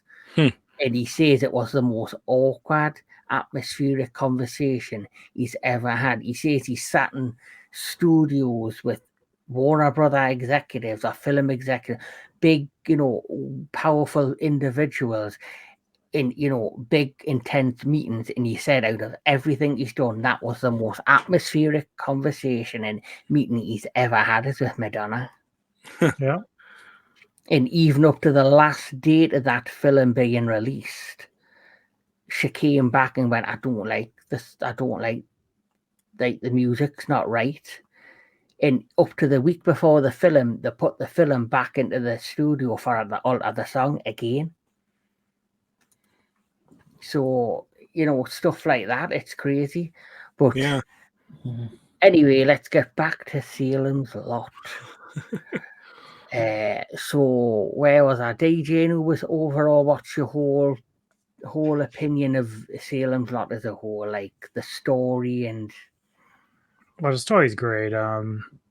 Obviously, you and I talked about this the other day with the review of 2024, but it just plays a lot differently. There were some things about 2024 that we did like, so I'd recommend people check it out at least to see like what you thought of it. But when it comes to just, it's so hard for reboots and remakes to really do better than the originals, and it didn't work with this case. But this one, one of my favorite actors is, of course, Jeffrey Lewis, who passed away a few years ago, but he's always been a like horror staple as well as westerns. But again, the atmosphere, the story, Tobe Hooper is a great director. Texas Chainsaw Massacre 2 is one of my favorite films in the horror genre. So the things that he can do. Bonnie Bedelia is a great actress. Die Hard series, if you've never seen that. It's really good, and for the most part, there's a lot of no names, so that's why it works as well. You don't really have to worry about having these big names on there. What about David Soul? I obviously I recognize David a lot, but I couldn't. I mean, I knew Starsky and Hutch because I did watch that series, but I wouldn't say he's not like who's the big boy now from Barbie. Gosling. He's not Gosling or anything, but Yeah. but he was a well-known name just at that time. I don't think anybody could tell you now who he was. You know what I'm saying? But I don't know. To me, the movie works very well, just from top to bottom. And the only thing that I would say is it's unfortunate it wasn't put to a film because obviously as a TV series, it can't give you all the gore and stuff like that. And a lot of times when you saw Barlow, as you mentioned, I think it was Anthony, about the amount of time he's on screen. Occasionally you would just see like this quick like shadow with Barlow's face, and it would go to another scene. Well, to be fair, every adaptation of Salem's Lot, Barlow has a bigger role to play in the actual book. But yeah. But I'm just saying, as far every as like version film. version they've done, they've always made him like the side villain or the final boss, but they don't give him enough screen time. It's always been a striker. Well, I actually like what Anthony said about the remake because we didn't really talk about that, and it's true because of all the extra people that became vampires, it took away the mystique or the mystery behind Barlow. Like by the time we get to Barlow, like, oh yeah, he exists. That's right. But Forgot all about you, dude. But it's like what I did say to you when we did our review. I said instead of creating atmosphere, tone, and making you feel real emotional, fear for the film, I think the main thing they tried to do is to show how big the threat was, and they tried to expand on the world and the town. Because in the book, there's only a handful of people that get turned into vampires, but in the remake, the whole town does. So because they're trying to express that in the film, they show more of the townspeople converted as vampires than showing the main threat. And it's because I think they are trying to show how big the threat was becoming. That's how I took it. Like that scene where they're standing outside the church. I give them credit for doing, trying to change it up and make it their own thing. But you and I talked about it where in this original, it felt more claustrophobic at the final scenes of how you're dealing with the vampires that are in their crypt and in that crawl space. And that's far more terrifying than running around a drive-in with vampires chasing you. You know what I mean? So yeah. But like I say, this is made for a modern audience that don't have the attention span to watch a film with build-up.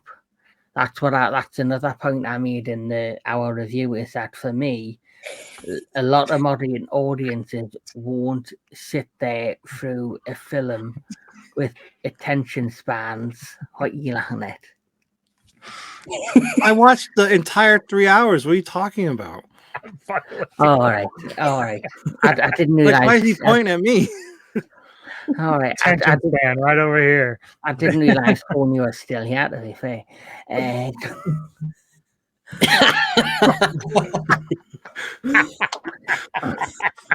No, but it's like what I said. It's like what I said earlier, that the 70s up to the early 2000s was a great time for Stephen King, because filmmakers really were trying to make an effort to capture the feel and the tone of his books on screen, where the modern Salem's Lot is basically like Blumhouse. It's a quick cash grab. It goes the jump scare route, which it has no emotional ties, no feels. When the vampires do jump at you, you forget about it 2 minutes later and move on. Where in the original, as the plot progressed, as it slowly built up, you got more and more intense, more and more nervous to see what was going to happen next. If there's one thing that if I had to praise one thing more than any other that this version really captured from the book, was, if you asked me to describe vampires in just one word, I would say vermin. Yeah. Yeah. Mm-hmm. So, Anthony Jordan, your overall thoughts of the first Salem's Lot? Just one of the all-time classic vampire movies. It's got a lower budget, but so do a lot of the older ones. Like I said, it feels like an American version of a Hammer horror film. So if you love Hammer, you're gonna love pulling out the stops. You're gonna love this film. Is that the one that Tony hates? Yes. No, that's the Christopher Lee. Yeah, Christopher Lee, 1958. Yeah, I prefer that one to the 1931 version. I've never Mm. seen it. And he's What? got a NECA figure coming out. I think I have to give them a chance, but I've never really liked Hammer horror. Well, Okay. Yeah.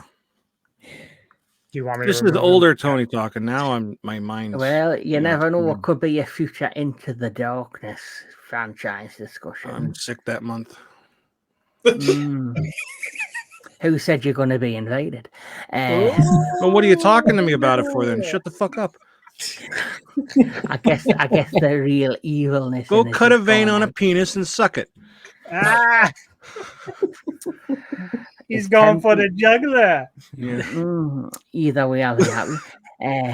He's like, all right. Don't give me ideas, Tony. But anyway, Daniel, Miller, your overall thoughts on Salem's Lot, the original? Right. Overall thoughts.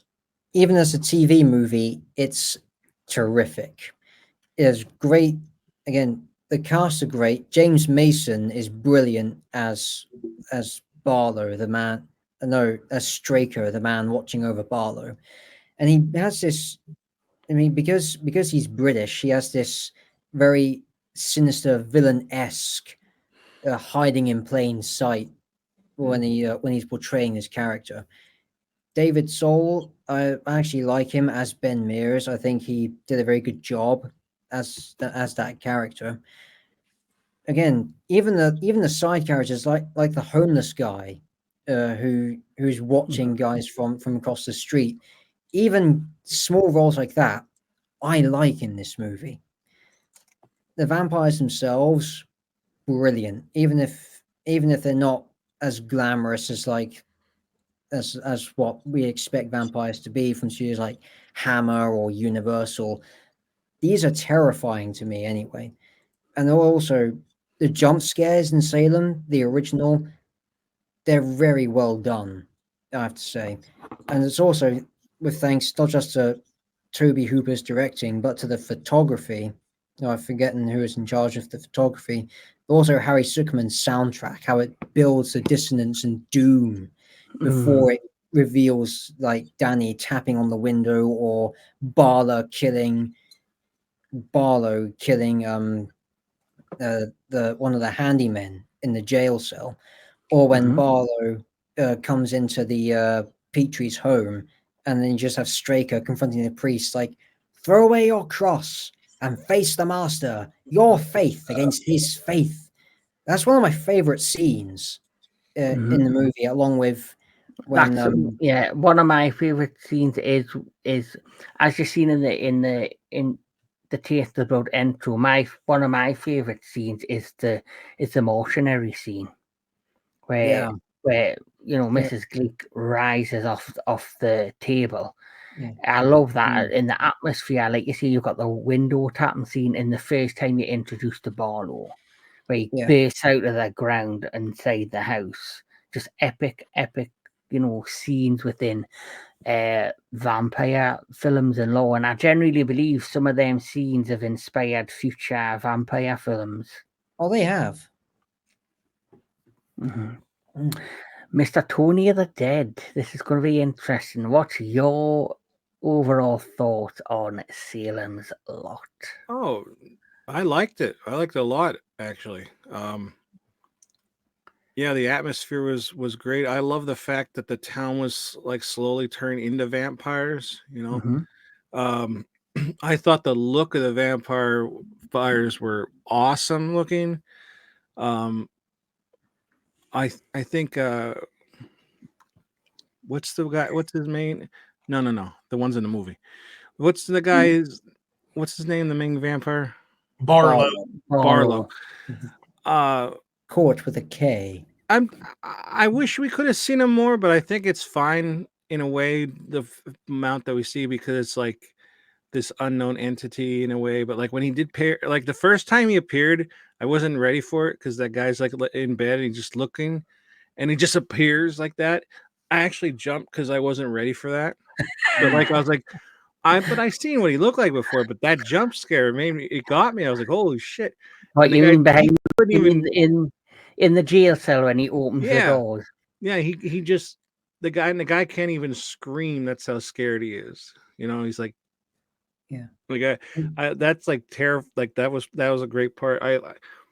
Overall, I really liked the movie. The fact that it was 3 hours, of It's course. the same look. It's the same look on men's faces when I walk into the bedroom naked. Oh yeah, so, why? Well, Too you've much got all, information. you Too know, much you've got information. all this beautiful Tell Anubis, body. he wants to know. You have a big penis, don't you? And they're like, oh my god. Yeah. Tony, I'd be worried. No, if they I went, oh my god, he really is ginger. Tony, No. you better be very scared if you hear tapping on your bedroom window tonight. I'm opening that fucking thing, I'm telling you. I'm opening that thing and I'll go, wait till I lose 200 pounds, then bite me, and then I'll be a vampire. I don't care. Because if I have to look like this the rest of my fucking life for centuries, That'd be perfect. forget it. It'd be terrible, wouldn't it? But Well, yeah, I could did be like the weird. movie. I liked the atmosphere, the soundtrack. I thought the cast was great. I've always seen that picture of like tapping on the window. Yeah, and it's.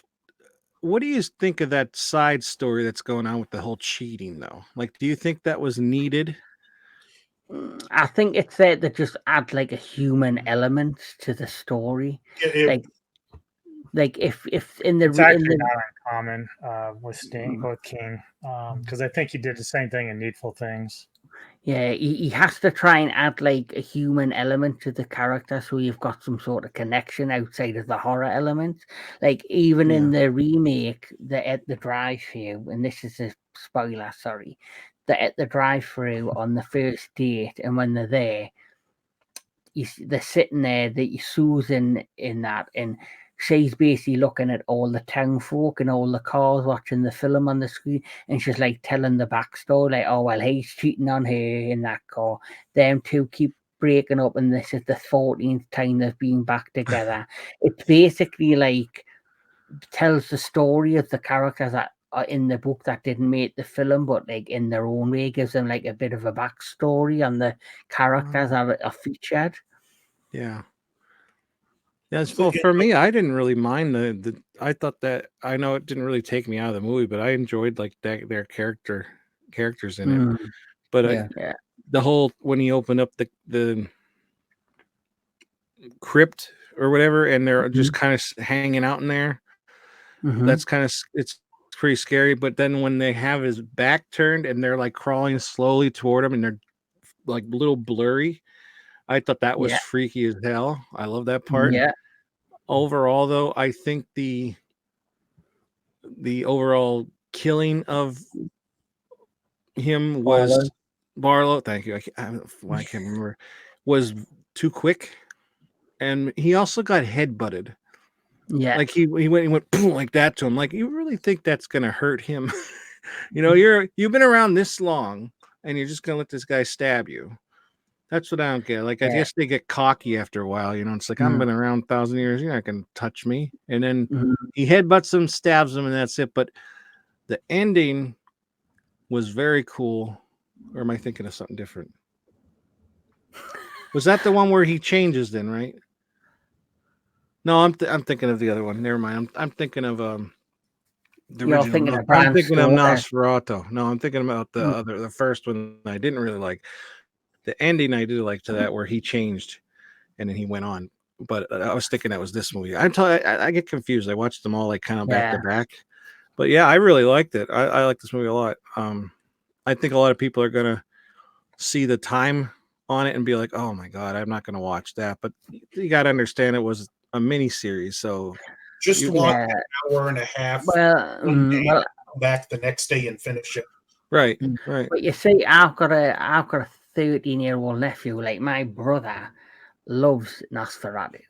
Sorry, loves Salem's lot, and he still, like Anubis, still gets freaked out with the window scene.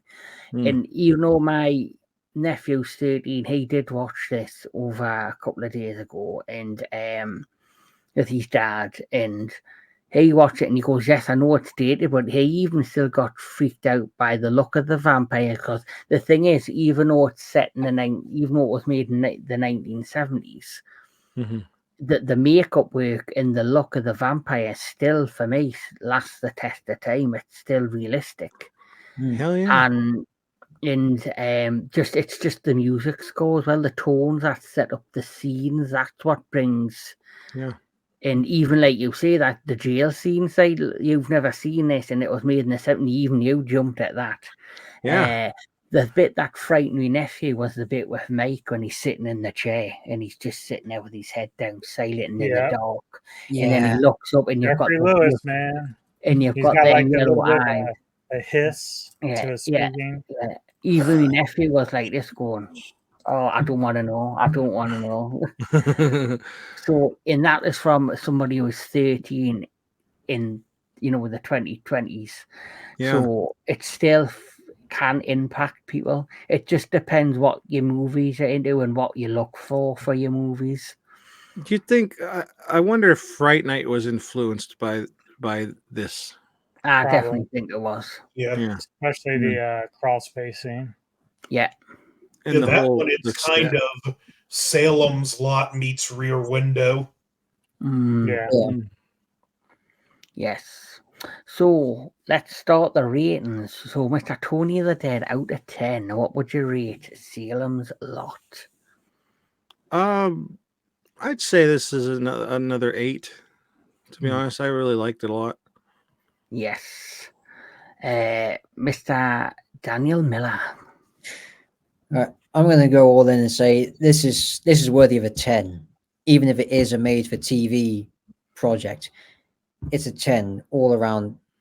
Again, great acting, great cast, great director, great photography, great vampire effects as well. Mhm. Jump scares, they're actually much better than jump scares we get today. And of course, the vampires themselves, top notch. Soundtrack Yes. as well, Harry Suckman. For one of his last scores, it's phenomenal. Yeah. Hmm. Anthony Jordan.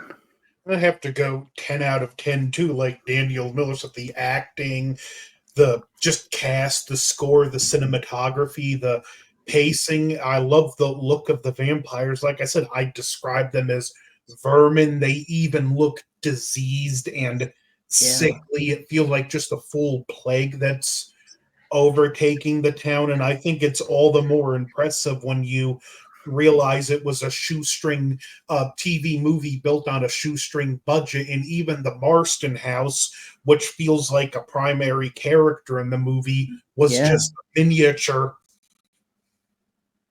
Oh, it was? Yeah, it was a miniature. Yeah. There was, Fooled me.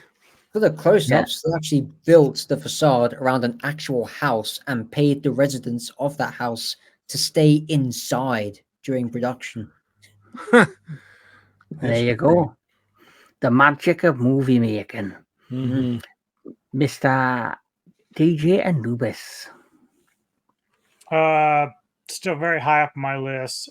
This is the first time ever I'm doing a 9.5. The only reason why I would drop it from a 10 is because I really wish it had been made for an actual feature film. Yeah. But the thing is, like, it's weird to me how they can go and make great TV series out of King's work, but struggle when doing like feature films, like at least modern times. So like the It movies they put out are terrible to me. I don't like them at all. They are plagued by the same problem that Salem's Lot is. They're just missing the mark. They're not getting it right. So at least the TV series for Salem's Lot and It still get it right. So it only gets dropped because I wish it was like an actual feature film. But other than that, there's nothing really to be bitching about. Yeah. For me personally, I'm going to give it a 10 out of 10. I was originally going to give it in my mind when I watched it again. Prior to watching the 2024 remake, an 8 out of 10. But after watching it again and then watching the remake, I had to show it the respect it deserves and give it the 10 out of 10 that it deserves. And why I'm giving it 10 out of 10 is, like you say, modern Hollywood, it's a cash grab system now. we need to make something to make quick cash, and I do believe it's through a mixture of things. The box office and cinemas are not doing as well as they used to be. There's too much streaming going on, and I generally think when it comes to Stephen King with a lot of his work,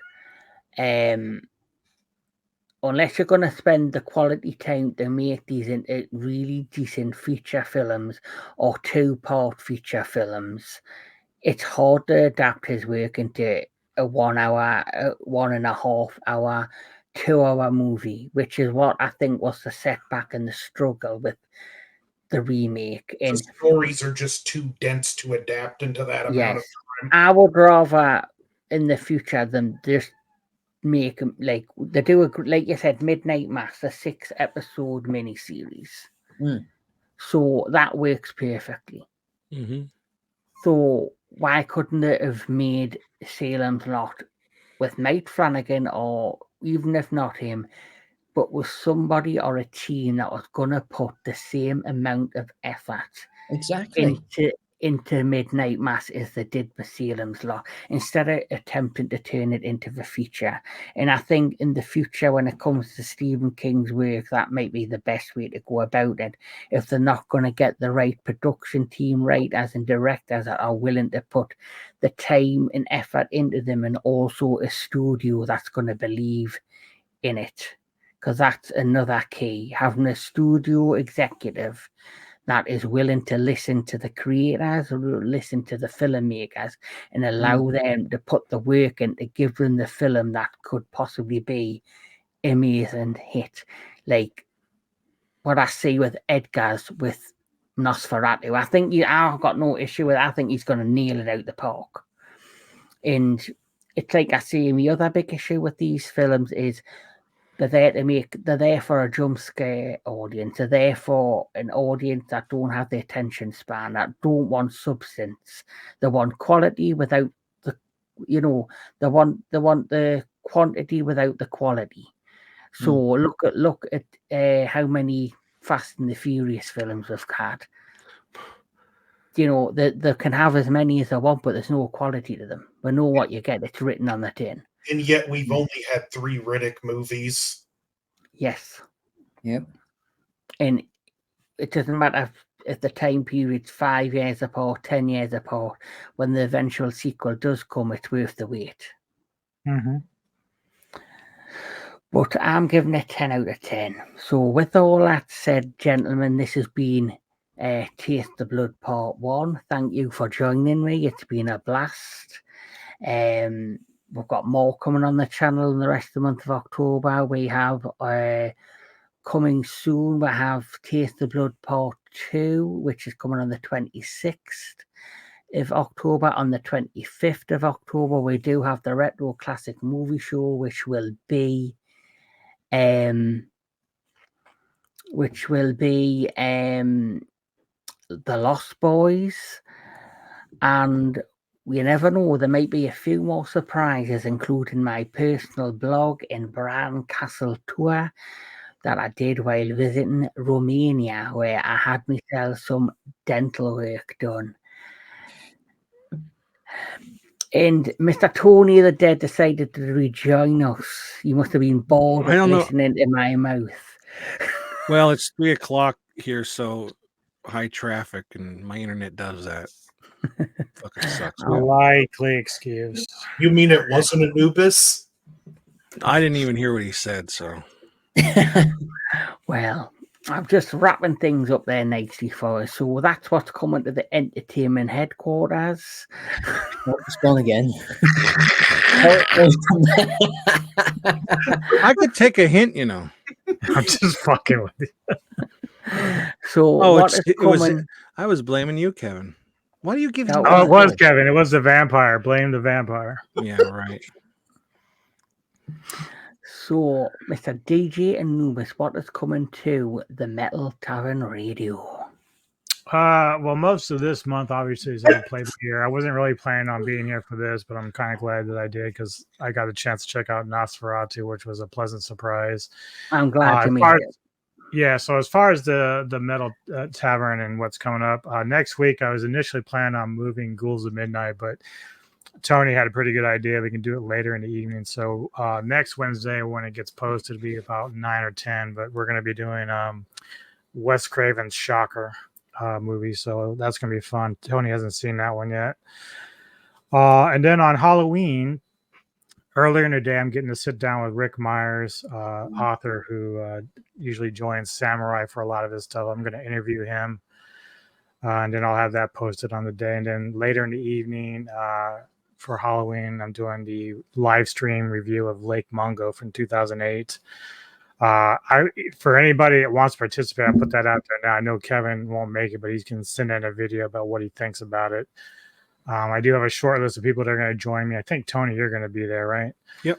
And Anthony too.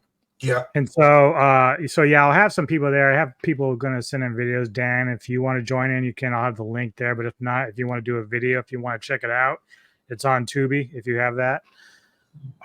So just, yeah, if you guys want to give like a 2 or 3 minute review, and I can post that during the live stream of your thoughts on it. I just think it's a highly underrated film, so I just felt like it'd be kind of fun. It's got kind of like ghostly vibe about it. It's what do you call it, Tony? It's a camera, like it's Found kind of footage. like found footage. Thank you.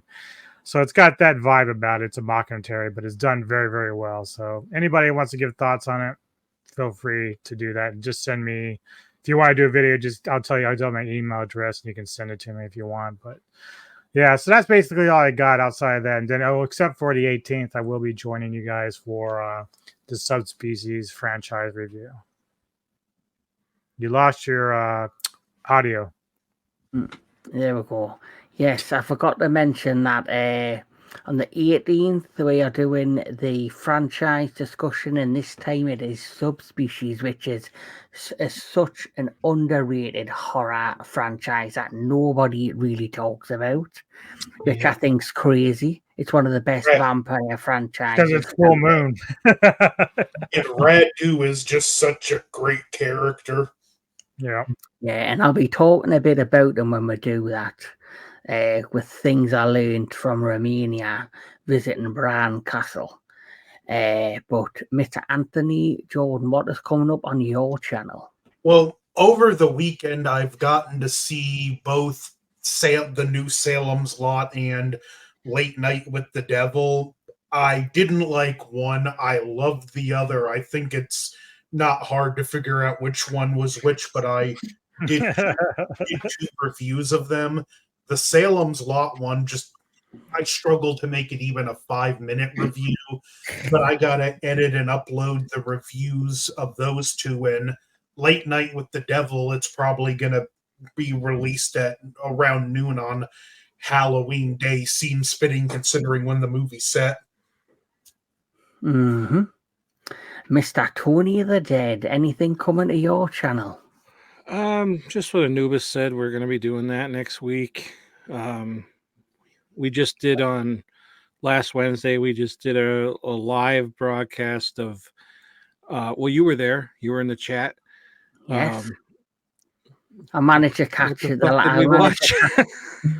Yeah, I managed to capture the beginning as I was sitting at work ready to finish. Yeah. Oh, we watched Killer Campout. Could see why it was kind of forgettable. But we had Sean Wright on there, and he's the director, producer, everything under the sun of Night of the Axe, which is what I'm in. That's also on Tubi. So it's great to have him on. I don't think we all knew what to talk about because, it's like we went on. We were talking about something here. You went off on the 2024. It's like we didn't really, what to say, but like at least we liked the original Salem's Lot. But yeah, we did that. I did have a guy who played Justin, or his name was Justin from the movie. He came back and said, "I need to check out the second one." He said it's like way better. Oh, okay. Mm-hmm. Yeah, I think on Monday then too, Shane and I are going to be starting to do, well, not maybe this Monday because she's going on a wine trip this weekend with her parents. So maybe not this Monday, but the following Monday we'll be doing a review of stuff. I want to start getting her into doing more reviews again. The fucking box from Australia is still on its way. It's in America for the last couple days now. I don't know what's taking so long, but people are watching. I'm like opening up. Yeah, this looks cool. We'll send this back. The box is damaged. Sorry. Yeah, let's get one of these like copies that we made with our video camera. We'll just take Yeah, it. right. So what's in the box? What's in the box that's coming from Australia? What's in the box? What's in the box? What's in the fucking box? What's in the box? It's yeah, Gwyneth Paltrow's head.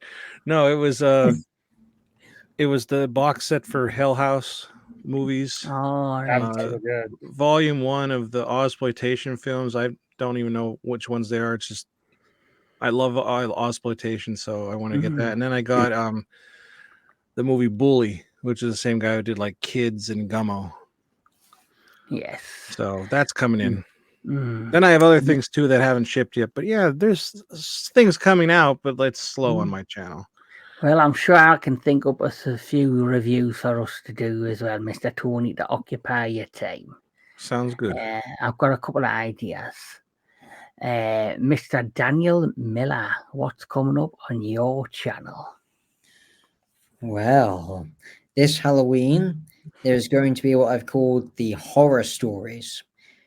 Now, I'm not going to say much because we're near the deadline and progress has been made significantly.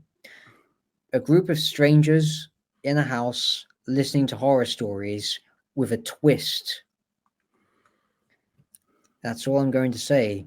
The rest, we'll have to wait till Halloween. Marvelous. Are you gonna have time to do all that while you're trying to save the city from Doc Ock? Save the city, my dear boy. I am Dr. Octavius. You are. You look more like Spider-Man to me. I was thinking. Do you ever get that? Do you ever get that? Yeah. You do look like him. Peter Parker, you mean? Yeah. The Not one who not spoils before, everything but- for everybody in the MCU. Yeah. I don't know, man. I think you look more like Doctor Doom. Yes. Ooh, Well, that's not an insult either. No, well, it's been Doctor great Doom, having you yeah. guys on. That's I've good. enjoyed this. Can I So- just say this quote that I thought was good to end the show? Yeah. And I think this could apply to all of our channels. And it's something that how do you say his name? F.W. Murnau? Murnau. Yeah. He said, "We are scientists engaged in the creation of memory, but our memory will never blur or fade." And I thought that was an amazing quote. yeah. You know, I think that could apply to us. Like, even if we die, our videos will always be forever. True. Yes. Until Skynet buy YouTube and wipe it out. Yeah, well, either way. Well, Elon's already started. He's got robots walking around now. So look Yeah. out. Yeah. Well, everybody, this has been amazing. I've had an amazing time. Like I say, this has been Taste the Blood Part 1 of my vampire specials that's going on throughout the month on the entertainment headquarters. You know, the month of the vampire, and I'm going to have a lot of these guys on the channel throughout the rest of the month. But I've had an amazing, amazing time talking to you all about vampires. So all I can say is have a great night. Keep loving your movies. Keep on loving all things vampires. And can you taste the blood?